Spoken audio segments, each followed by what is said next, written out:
Hello and welcome to Never Seen It, a podcast about movies we haven't seen yet. I'm one of your hosts, Betsy, and with me as always is my co-host, Trent. Hey there. You're my husband. That too. Fact.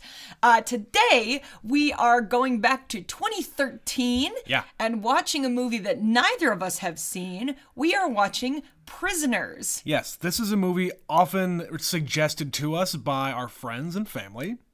It is also directed by a guy who got snubbed at the Oscars this past year. He did. Yes, Denis Villeneuve or something like that. Villeneuve. He's very French-Canadian. He is indeed. Yeah. So yes, neither of us has seen this movie. Yeah. And Trent, any particular reason for you why we haven't watched this? Not really. I think one of your brothers suggested it to us. One of my former coworkers suggested it to us recently, and I promised him that I would get to it after we were done with the Oscars. We took a little bit of a detour. A hiatus. By doing the Disney sequels, just to kind of cleanse the palate before we got into more serious stuff. But today, we're going to watch Prisoners for the first time. Betsy, I don't know anything about this movie other than the fact that we just watched the trailer and it looks really good. So I think I remember this one and being intrigued by it when it came out, maybe more than you do. Yeah. This has been on my list to watch for 9 years. We've had this movie for a while. We just never sat down to watch it. We haven't. So obviously, at the time, we didn't know who Denis Villeneuve was. No. But now we definitely do. Since then, we have seen 2 of his movies that he's directed. Yes. The first being Arrival, which we've mentioned on this podcast a few times. It's an amazing movie. It's really, really good, and you just... I don't want to say too much about Arrival. Just watch Arrival. Just sit down and watch Arrival.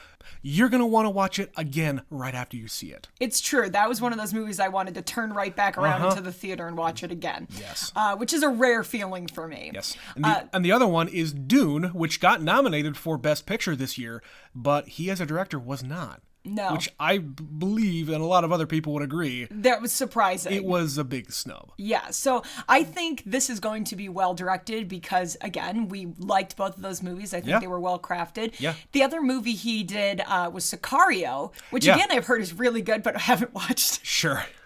We're behind, guys. Sorry. If it had been nominated for Best Picture, we would have seen it by now. Yeah. But it got snubbed for that, too, apparently. I guess. But yeah, I've heard that Sicario is really good, too. But going back to Prisoners, I remember this one when it came out because of the cast. So the star is Hugh Jackman. Hugh Jackman. And Jake Gyllenhaal is in this movie. Mm-hmm. I didn't remember anybody else who was in it. We just rewatched the trailer, and you've got Viola Davis, you've got Terrence Howard, you have Paul Dano all in this. The thing I remember before watching the trailer was it's something about taking matters into your own hands. It's something about revenge.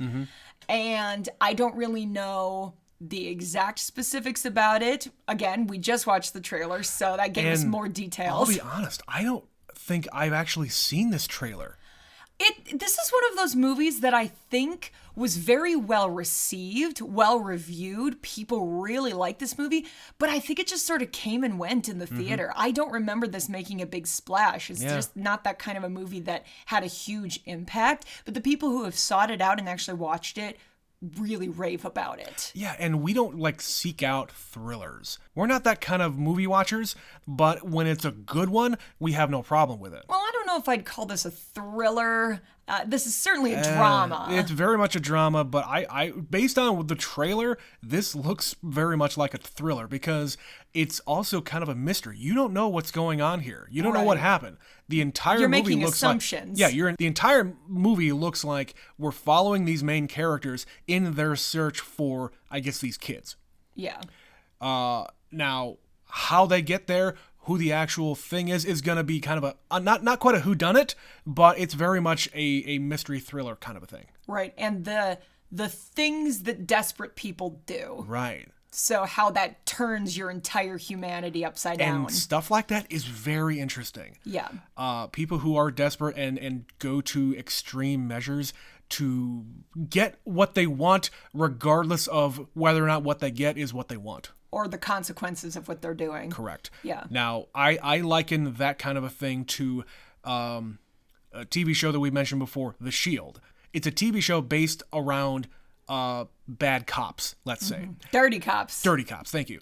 And the whole point of a couple of the storylines is the main guy, played by Michael Chiklis, goes too far and like tortures people and murders people in cold blood to try to get information, when in reality, the person responsible for the thing that he's trying to get information about is one of his own people. Yeah. So, again, I've seen stuff like this before, and it's really interesting. I am very interested in this one because of that, and because a lot of people have told us that it's great. Right, and this cast is top notch. It really is. Like, I did not know half of these people were in this, other than the two I named, and they have before this and since then made really impactful movies, and they're proving themselves to be amazing actors of this generation. And in 2013, was Hugh Jackman just between like the X-Men spin-offs and then Logan? Like, when did Logan come out? 2017, I think. 17, okay. So yeah, this was kind of in that in-between time between before he really retired. His last couple of Wolverine movies. Yeah. So it was still sort of always out of left field for whatever he made sprinkled in between. Right. So this is an interesting choice. I'm excited to watch it. So we're going to go do that now. We're going to watch Prisoners, and we will be right back.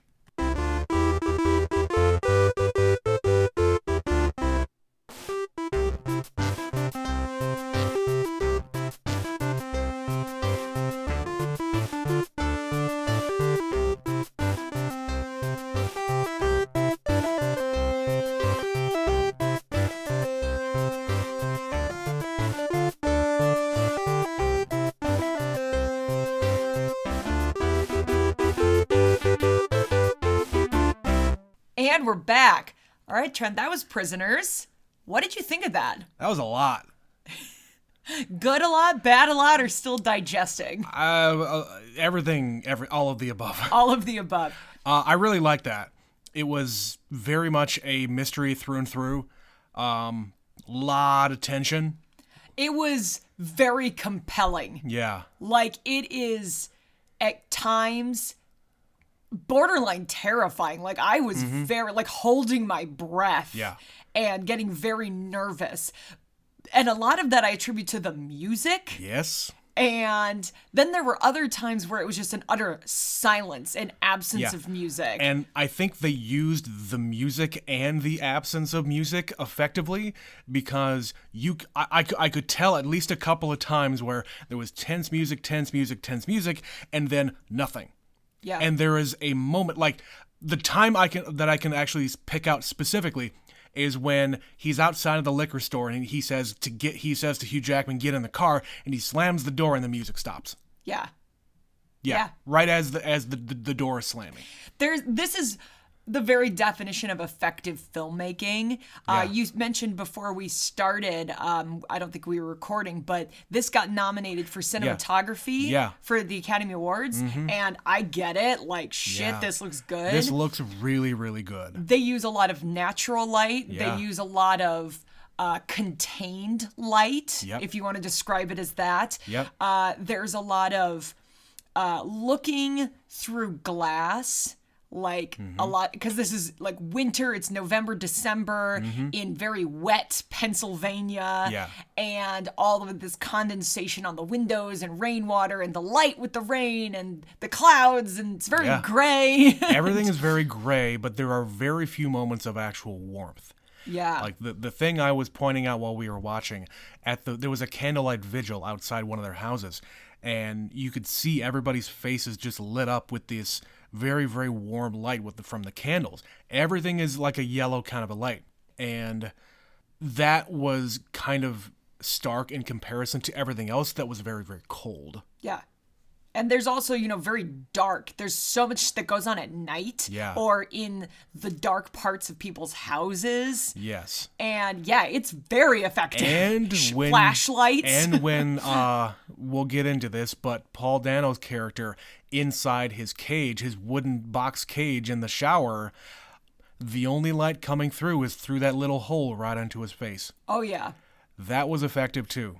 Absolutely. So yes, I would say this is absolute craftsmanship in filmmaking. I thought the acting was tremendous. Yeah. Like, I thought everybody was really doing top-notch work. Everybody. Everybody in this cast. And Betsy has told me and shown me a lot of Paul Dano's work. Yes. And I know you're very much an evangelist for him. I think as an actor. I think he's a really great character actor. Yeah. And I think he's also one of those guys that you've probably all seen him in something. He's kind of overlooked, though. But he's so overlooked, and it's disappointing. It's a discredit to him because it really is. He is so good. We haven't watched the new Batman movie. Yeah. But I've heard he's really good in that. We watched There Will Be Blood. He plays two characters. He plays twins. Yep. And yeah, I just think he's a fabulous actor. I just think he's great. So whenever he shows up in something like this... I'm interested. When I see he's in something, this is going to be interesting, because he always plays up his character to the nth degree. Yeah, and he has a fairly, I guess you would say small role in this movie, but he's a pivotal character. Oh, yeah. Like, every scene he's in, though, you are like, what is with this guy? You need to buy everything that Paul Dano's character is putting on, to buy the fact that Hugh Jackman is going after him the way he is. Yeah, why he believes he needs to do this, why he needs to pursue him, why he is convinced that this man knows something. Right. Even though nobody else is getting a word out of him. Because, of course, he has... They kind of say he had an accident and it left him with the cognition of a child, basically. He has the IQ of a 10-year-old. Yeah. But he can drive. And so he has a really hard time connecting these two things. Why would somebody who has all these mental issues be allowed to drive? And how can he not know something when it's very suspicious? Like, he shows up on the street immediately at the beginning of the movie. We see him before we see any of the other people, basically. Yeah. And it's a lot of from his perspective. Yeah. And Viola Davis and Terrence Howard are the other couple that are going through this, because it's two daughters that get kidnapped on Thanksgiving. Yes. And those two are, they're dealing with it in the more, quote, traditional way you would expect. And Maria Bello is Hugh Jackman's wife in this. And she is just... basically ODing on sleeping pills and sleeping all day. Yeah, she's distraught, which, you know what, you would be. So every parent of the four parents reacts not in a rational way, but in an expected way. Yeah. And there's a lot of interesting character work happening here. So they set up the movie. The first thing you hear, the first dialogue, is Hugh Jackman saying the Our Father. Yeah. So he's praying. And then they show his truck where he has a crucifix hanging in the window. And he spends a lot of the movie praying. And they talk about how he's a survivalist. His basement is full of guns and food. He's very much a prepper, survivalist kind of a guy. He's listening to religious radio. Yep. This dude is serious about his lifestyle. Yeah. And he is trying to impart that to his son. Yeah. The very first thing that we see them do is they're hunting. And they shoot a deer. Or the kid shoots a deer. And they bring the deer back, and Hugh Jackman is telling his son, when shit hits the fan, you need to know how to survive when the normal societal things fall apart. Yeah. My dad told me, be ready for anything. Yeah. And that's what I want to impart to you, son. Yep.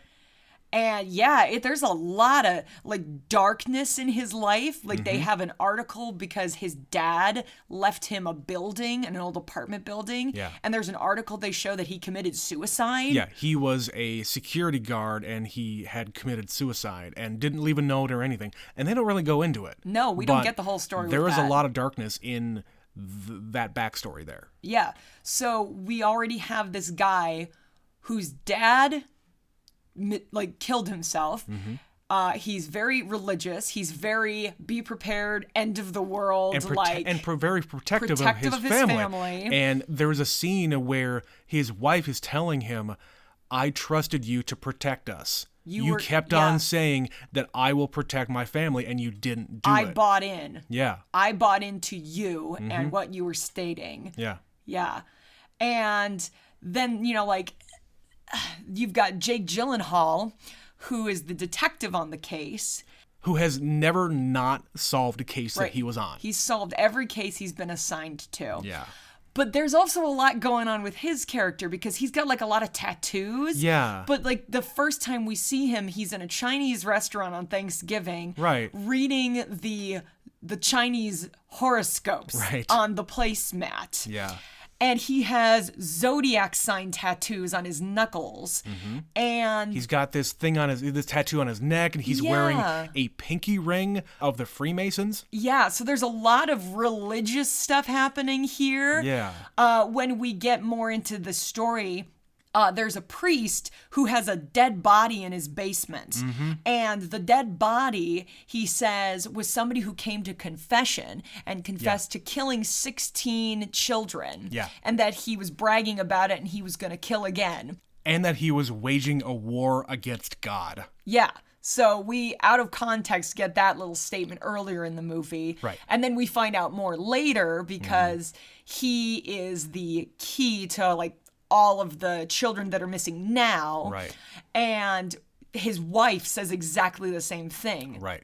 That they're waging a war against God by taking these children. Yeah, making children disappear is the war we wage with God. Yeah. To make people go nuts. Yeah, so there's a lot of religious There's a lot of themes. Religiosity amongst all of these characters. Yeah. All these main people anyway. Absolutely. Yeah. So I'd really love to digest that more and analyze that more to see all the little things I maybe didn't even notice. Right. What do you think of the title? Because I was thinking, as far as prisoners goes, it obviously means the children. Yep. Because they're being kept prisoner. It obviously means Paul Dano. Yeah, it's the children. It's Paul Dano's character. It is Hugh Jackman's character by the end. I feel like it's also, because there's so many of these religious tones, it's kind of like a prisoner of your own upbringing, like metaphorical.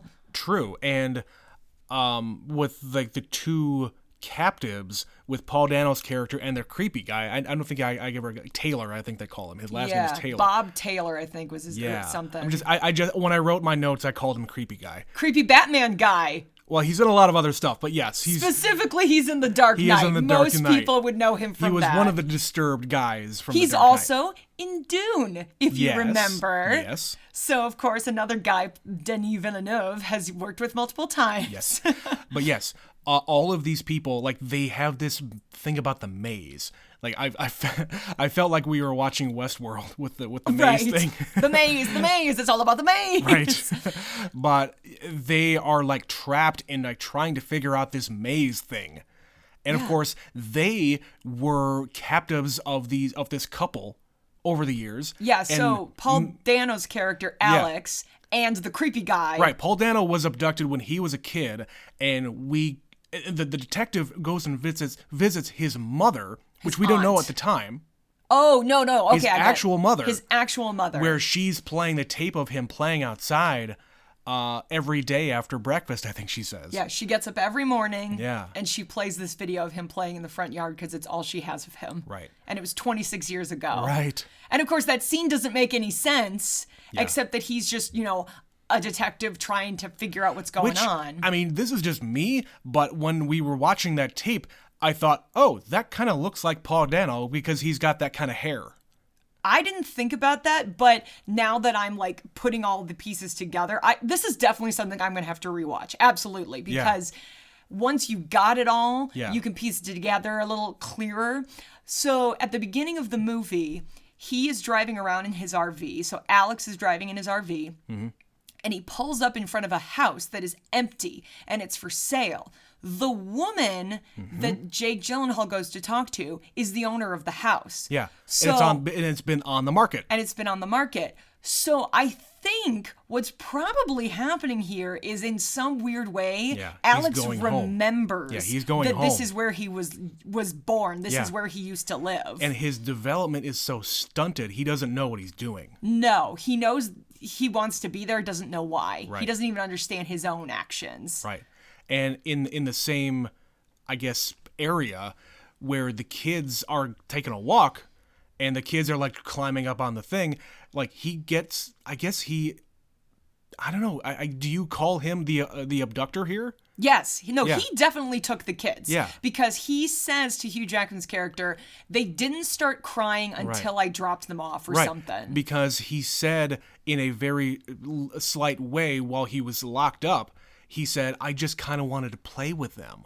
Yeah. Because he's still a kid in his mind. Mm-hmm. He wanted to play with other kids. And he was abducted and fucked up. He's all the way fucked up. Yeah, the other guy was also really fucked up. Yeah. So Alex was kidnapped and stayed. The other guy was kidnapped and he managed to escape. Yeah. So like the woman but he's still fucked up. The woman at the end says, I totally forgot about that kid until I saw his name in the paper. Right. Like that's how frequently they do this and how messed up this couple was. Yeah. So yeah, like every single thing that happens in this movie has relevance. But of course it doesn't all come together until the very end. You know, the guy in the basement is her husband. Earlier she says, oh, my husband went missing 5 years ago. Right. He's wearing a medallion with a maze on it. Right. And the other kid who escaped draws this maze. He's obsessed with mazes. Which is based on this book. And it kind of reminded me back when we were watching Basic Instinct, where there was a crime book that she writes and like people are acting it out. It's like, shit, is this going to be the same kind of thing?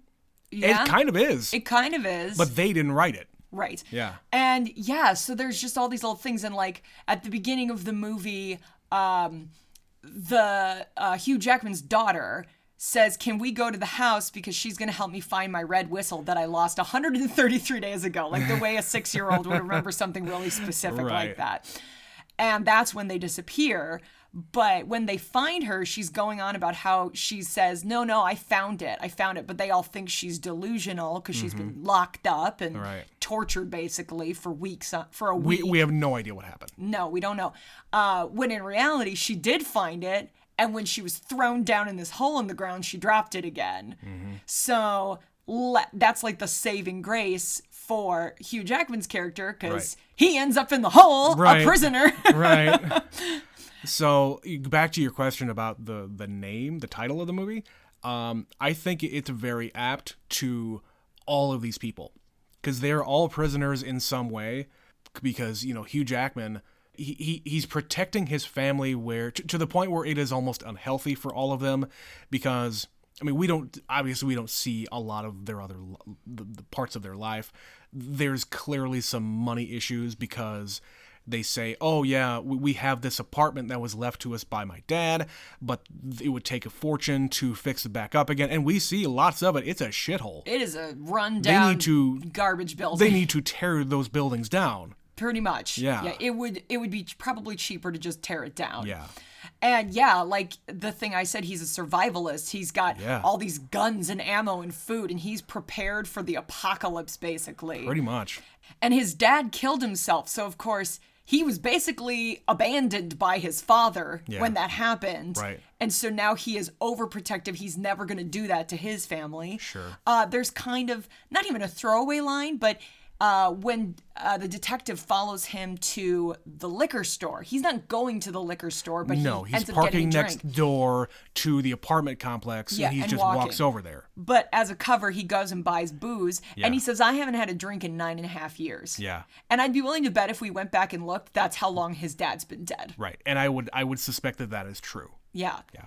So he's got a lot of problems. Yeah. And a lot of daddy issues and a lot of... I don't know. A lot of stuff going on. He's got a lot of stuff going on, and I think he's also taking it out on his kids because he's yelling at his son. His son a lot. Yeah. You stay here with mom. You protect mom. You take care of mom. I'm going. Right. And he's trying to instill all of these things that he has on him to his son, and his son sees right through him. Mm-hmm. I don't know how old the kid is. He's probably a teenager, but if it was 9.5 years ago, it's very possible that he had a problem after his dad killed himself and started drinking and didn't really stop until the boy was like maybe 3 or 4. So maybe he remembers some of that. I honestly don't know. Maybe. But the kid calls him out saying, you come home, then you were drunk. I know you're drinking. You smell like it or something. Yeah. Yeah. Oh, yeah, there's a lot going on in this movie. There's so much. Why is the detective called Loki? That's a great question. Loki. Yep. Not even like a play on words or anything. His name is just Loki. I don't get that. Why is he named after the god of mischief? I don't know. I really need an answer to that particular nugget. We might have to look that up. I might have to, because that was just like, his name is Loki? Yeah. It's distracting. Yeah. And I'm sure it has some specific relevance if I really stop and think about it, but I mostly just found it distracting. Oh, I have another thought about the detective character. So apart from him being called Loki, why was he twitchy? What did you think about that? So how did you take that? I only read a very small bit about this. Apparently, that was just a choice by Jake Gyllenhaal. He decided to do that, and they went with it. There's no reason for it.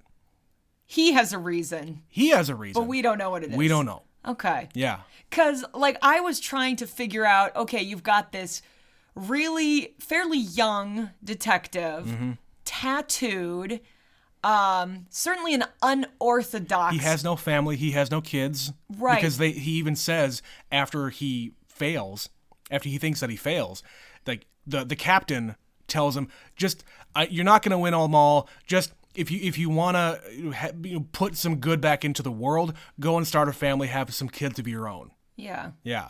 So yeah, I was kind of taking it as a coping mechanism, maybe. Could like be. He's just trying to deal with all the shit he has to put up with in his particular line of work. Yeah. And it just is sort of developing into kind of a twitch. Yeah. Because he just does this weird like blinking thing where he blinks really hard. And it makes him seem really twitchy. Yeah. Like maybe he used to have a drug problem or something. Who knows? And just like, again, he's an unorthodox sort of detective. The neck tattoo in particular is the thing that threw me. Right. So yeah, I don't know if you could read it that way, but that's just sort of how I broadly interpreted it. So that's the detective character. We talked some about the Hugh Jackman character. Let's kind of talk about the Paul Dano character a little bit more. So he's got the IQ of a 10-year-old. He lives with his aunt, and that's it.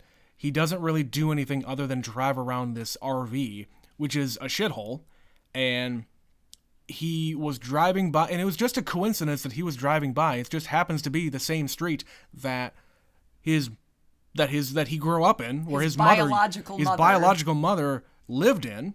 Is just a coincidence. And I guess he sees the kids kind of walking up to him, and he doesn't get out at the time, but maybe later on he convinces the kids to, hey, take a ride with me because I want to go play. But he brings them back to his aunt's house, and that's where the aunt takes him. Right. And again, it's that thing where everything that is said and done in this movie, everything that is mentioned has relevance. Yeah. So the priest who had the dead body in his basement, the dead body being the woman's husband, when he's questioned, he says, well, he told me he had a family. Like he's asked about, does he have any accomplices? He said he had a family. We don't know what that means. But later we find out, well, clearly Alex is the one picking up the kids. Yeah. And then mom, or his aunt, starts to decide whether they stay or not. And she says, I've slowed down ever since my husband left. Right. But she needed somebody to help. So he's been helping. So the one thing, we'll get back to his character in a second, but the one thing we don't really have an answer to, and we talked about it right after the end of the movie, we don't have an answer as to what happened to the man in that basement. The dead guy who's basically been rotting in that priest's basement all this time. We have no idea how he died, because he was tied to that chair. Right. I feel like the priest just tied him up and left him to die, which is why it's all boarded up and he had a refrigerator in front of it. Yeah. Like, I genuinely think because he says, I convinced him to come back. He said he came to confess and I convinced him to come back. So I think he just straight up tied him to a chair and left him to die. And that's why he's an old drunk priest now. I guess. Because he's trying to atone for that craziness that he committed. That's the only explanation I can have, yeah. Yeah. When we first meet the priest, he is passed out drunk on the floor. Right. And you don't just do that. Right. If you have a dead guy in the basement. Well, it also seems like he was involved in some other horrid shit. Yeah, they kind of allude to it. It is implied. So the detective is going around knocking on known sex offenders' doors and questioning them about a lot of stuff. That was kind of what I was trying to figure out. And like the third one is this priest who is also known. He also mentions a boys' home. He's like, hey, I went to the boys' home. It would give me much pleasure to injure you. Yeah. To hurt you. Because I have history with people like you, kind of a thing. Right. Yeah. That's where I came up. Yeah, that makes sense because he says, I'm looking at all the registered sex offenders in the neighborhood, and they show him going to at least a couple of places, and that's the one where he finds out there's some shit in this house. Yeah, so. But yeah, so Alex is an accomplice in this, and I think, again, he doesn't understand what he's contributing to. Right, so he's the one picking up these kids, and it's not just these two, it's probably other people. And now that the man, the uncle, is dead, now Alex gets in on the scheme. Yeah. But again, he doesn't fully know what's happening. Right. He just wants to have a childhood. Yeah. And play with the girls. Like they say, there's no sign of a struggle in the RV. Right. Because the girls went with him willingly. Right. He was this quiet, nice man who had an equivalent IQ to them. Yeah, and the kids wanted to play on the RV. And they wanted to play on the RV. Yeah. And it wasn't until they got to the house and he, threw them in a pit that they started to cry. Right. So what I don't understand, later on, when the detective gets called, they see that they get a tip about where the RV is. It's at this rest stop. It's just sitting there. And when the cops start approaching it, he starts it up, backs up, and then goes forward and crashes into a tree. Why did he do that? Again, it's like he sort of knows what's going on, but also has no idea what's going on. Right, and I just don't understand why he didn't go home. I don't know. That is a sticking point for me. I understand. Like maybe it's part of the routine. Like he knows he can't go home when he's done that. Could be. But standard procedure. I understand why the cops think it's him. Absolutely. He's this weird guy in a van. And he was on their street. Yeah. The older kid who would know and be able to identify it said he was there. Yep. This van was there. Right. But he reacts poorly when he's approached. Right. And it's not until they start talking to him more and realize this guy is not capable of such a thing. He's just not. But that's the thing. Like later on, after they let him go, they show him going out to take the dog for a walk. Right. And he picks the dog up by the leash and is just holding him dead weight. Right. Kind of strangling this dog for a couple of seconds. Which is something that a child would do. And if you're not told not to do that, then... Well, and if you're subjected to a lifetime of them bringing in kids and torturing them in this house... Right. You're going to be real fucked up. Yeah. And he's the victim here. He is probably the most victimized. Absolutely. Out of everybody, because this is a lifetime of torture. 26 years, they say. Yeah. He has been doing this. Yeah. And then he's like singing Jingle Bells, Batman Smells. Right. And remember at the very beginning of the movie where you're seeing him from the first person perspective, kind of approaching the house. And it could, like, in my mind, after we've seen the entire movie, in my mind, he is like yearning for that kind of a family environment where other kids are, playing and having a good time and singing and doing whatever. He doesn't want to be alone. Right. And he yearns for that kind of a family life, and he is not getting it with his quote unquote mother. His aunt. Yeah. Yeah. Yeah. And then of course his aunt is a piece of work. And from the get-go, she was very odd. Yeah. Because you think that, she's just this little old lady who is taking care of her nephew after his parents died. Her poor nephew. Yeah. And she gives this story about how his parents died. But in reality, he was just abducted. Yeah. She straight up kidnapped that kid. Right. and kept him. And we don't really find out what happens to his parents other than his mother, who lives in a different house now, who is obsessed with her son, but she's just kind of moved on. She's moved on, and she hasn't. Like, every day she starts with him and then acts like nothing else has changed. Like, everything else is just life as normal. Right. And we don't know anything about his father. No. But yeah, I think he is one of the more interesting characters here. Absolutely. And again, played just fantastically by Paul Dano. He can play this kind of a thing to a T, and you believe it. Yeah. Well, and he gets fucked up. Like, oh, boy. Hugh Jackman kidnaps him and tortures him trying to get information, and they show him he's got a sack over his head covered in blood, and he is completely covered in blood and bruised and swollen. His eyes are swollen shut after being beaten half to death. Yeah, but he tells him, like, Keller is the guy, Hugh Jackman's character. He says, Frank. I can't beat him anymore because it'll kill him. Yeah, if I keep on beating him, it's going to kill him, so we're going to do this other thing to torture him. He puts him in a shower that basically runs scalding water or freezing water. Yeah. And the rest of the movie, we only see him through a peephole. Yeah. And all you see is his right eye with a little circle of light on it. Yeah. And even that, like, his eye's all fucked up and he's still covered in blood. Yeah. All bruised up. And that's all you see of him for the rest of the movie. Yeah. And so he's got a really pivotal role, but a fairly small part in this movie. Yeah. And he's so good in it.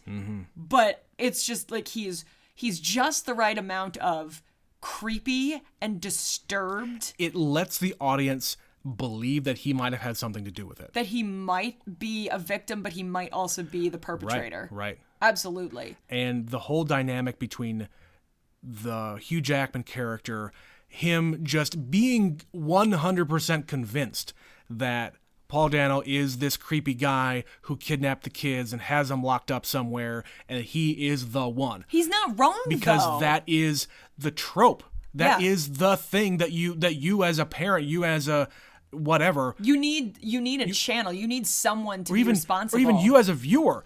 You are led to believe that, yes, this is the standard procedure that when a kid goes missing, look for the creepy guy in the van. You know?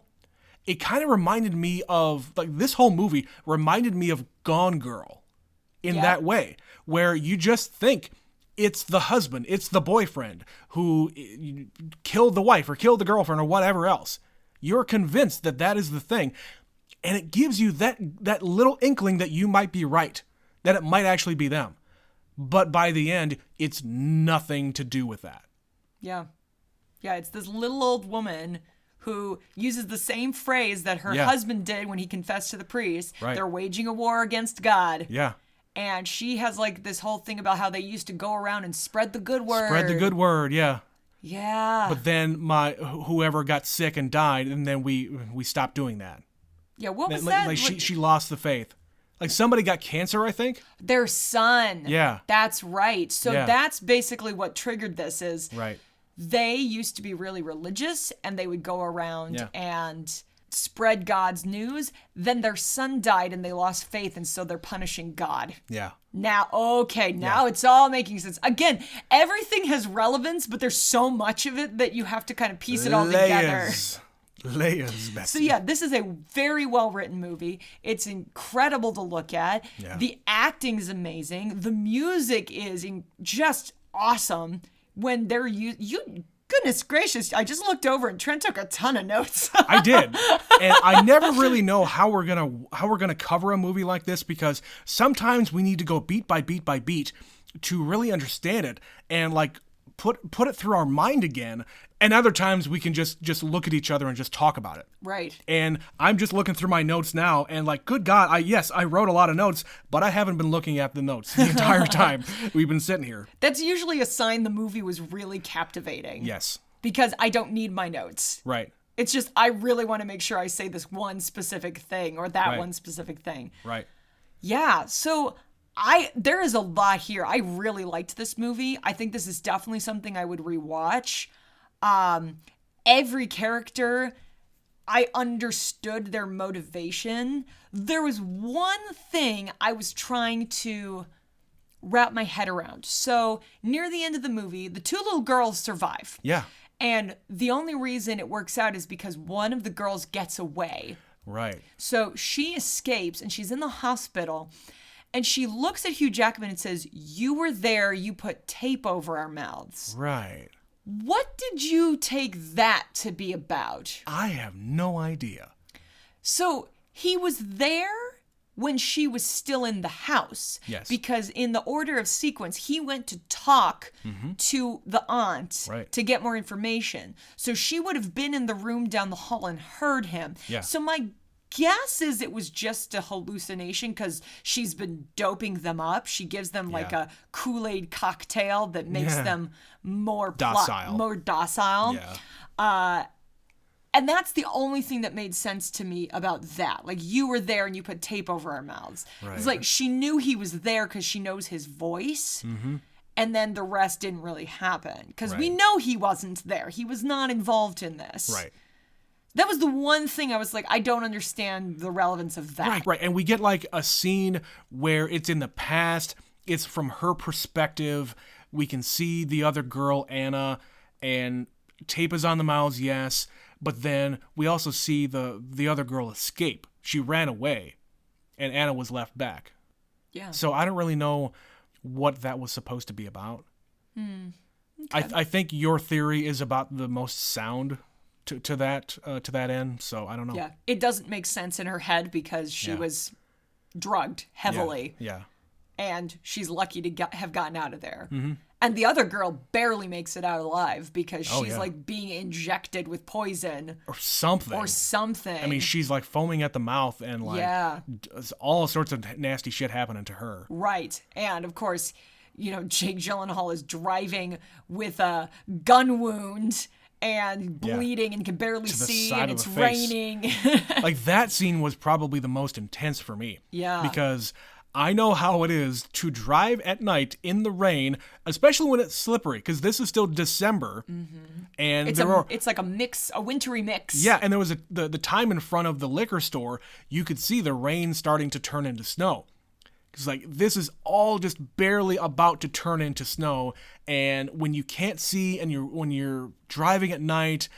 And there's all sorts of traffic and the reflections on everything, the glare of all the other drivers' lights.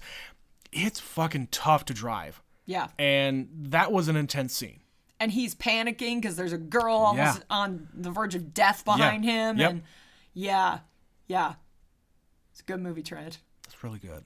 It was a good movie. So the only other thing I really wanted to talk about here in a little bit more detail was like I didn't get his name. It was the creepy guy where he's got this maze thing and then there's this book where they don't really get too far into more about the book and what that's all about. And he's got these plastic cases in a room in his house. There is a pig's head in the sink surrounded by flies. There's these plastic cases in another room that has a heater in it. And it's full of snakes and blood-covered children's clothes. And we find out later, like, all of this whole other thing with this other creepy guy is just a distraction. He is involved for sure, but he has these cases with a bunch of snakes in them with children's clothes covered in pig's blood, where we see him in previous scenes going into these guys' houses and stealing the kids' clothes. And it's like and they say he's basically a copycat kind of a thing. So it's like he's trying to piece together what happened to him. Right. And what happened to the kids and the other kids that have been taken. Sure. Because again, they say he escaped. Right. So he survived, but now he's a messed up adult who does messed up things. Right. And he's clearly very crazed because he's like drawn mazes all over his house. Right. And they can't get a word out of him, and then he kills himself. Right. Like the first second he has. Yeah, he steals one of the cops' guns, and he kills himself. And, I get it. It was just a distraction away from everything, and I get it from a storytelling perspective, but I kind of wish that he wasn't even in the movie. Well, I think, again, it's just adding layers to the detective, to the case. Right, it just complicates everything. Right, but it's also a mystery. It's a whodunit. It's us as the viewer trying to figure this out with him. Right, and it's kind of a red herring because, we see him at the vigil and he runs away, and with him, like, putting the stuffed animal there, you obviously think, oh, they're introducing this guy because he's the actual kidnapper, killer person. Well, and he is involved. That's the thing. Right. So everything is relevant. Right. Everything in this movie is relevant. Yeah. So it's not that he is the killer, but he is involved. And that makes it important for him to be there. But how is he involved? To what point is he involved? Other than the fact that he is a former captive. It's pieces of a puzzle, Trent. That's all it is pieces of a puzzle. You're right. And if they don't have him, they don't find about the next thing. And if they don't find the next thing, and they don't find the next thing. And he sees the maze, and then he realizes, oh, the maze was on the pendant that that the dead guy was wearing. And you're right. It is just another piece, but I think they maybe could have gotten there without that extra piece. I don't know. I thought other than you wanted to be creeped out by a bunch of snakes and a dead. It was incredibly effective. Like that scene, that was the one where I was saying I was like holding my fucking breath. I was waiting for him to open a case and find children inside. Yeah, dead, alive, I don't know. Or whatever. But I was ready for it. But then they present the pictures of the kids' clothes to the parents, and they positively ID the articles. And it turns out that it's just all pig's blood. So even the cops are just like, they're just throwing up their hands. Like, I don't know what the hell's going on here. These kids basically for 25 plus years have been vanishing into thin air. Yeah. And nobody knows what happened to them. Yeah. And even at the end of this movie, it's inconclusive because they're still just starting to excavate the grounds. Right. And so they haven't found a single body. Yet. By the end of this movie, they have not found any bodies. Right. So but we don't even know if any of the kids died. We found 2 living kids who are now adults. Right. And then the 2 girls. Yeah. Everybody else, we don't know what happened to them. Jeez. Yeah. Yeah, this movie is very layered. So thank you to whoever has suggested this movie to us over the years. There's been a few of you. There's been a few of you. Thank you for that. This movie is fantastic. We watched it on Hulu, so it should be pretty available for any of you who haven't seen it already. Yeah, it's well worth your time. Yeah. It didn't feel like 2.5 hours. Not at all. This is a 2.5 hour movie, and it did not feel like it. And maybe that's one of the reasons why we were a little intimidated by it, like in previous years, because like, oh, geez, 240 on a movie, that's a lot to commit to. Yeah. So, yeah, again, thank you for suggesting this. I'm glad we watched this. I'm a fan of this director now. Absolutely. I've seen 3 of his movies. All of them are excellent. So, yeah.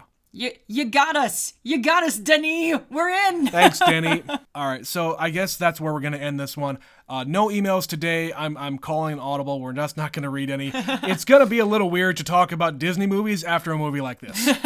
So if you want to talk to us about this movie, please email us at neverseenitpod@gmail.com. Follow us on Twitter, neverseenit_pod. If you wish, you can support the show financially by throwing us a buck by clicking the link in the podcast description. If you can't do that, all we ask is that you share it with your friends and rate us on iTunes. So that's it for this one, guys. We'll be back to just kind of random movies for the foreseeable future. We're working on another series probably in the next few weeks sometime. Yep. But for now, it's going to be just one-offs for a little bit. Yep. So thanks for listening. I've been Betsy. And I'm Trent. And this has been Never Seen It. And thanks so much for listening, guys. Bye-bye.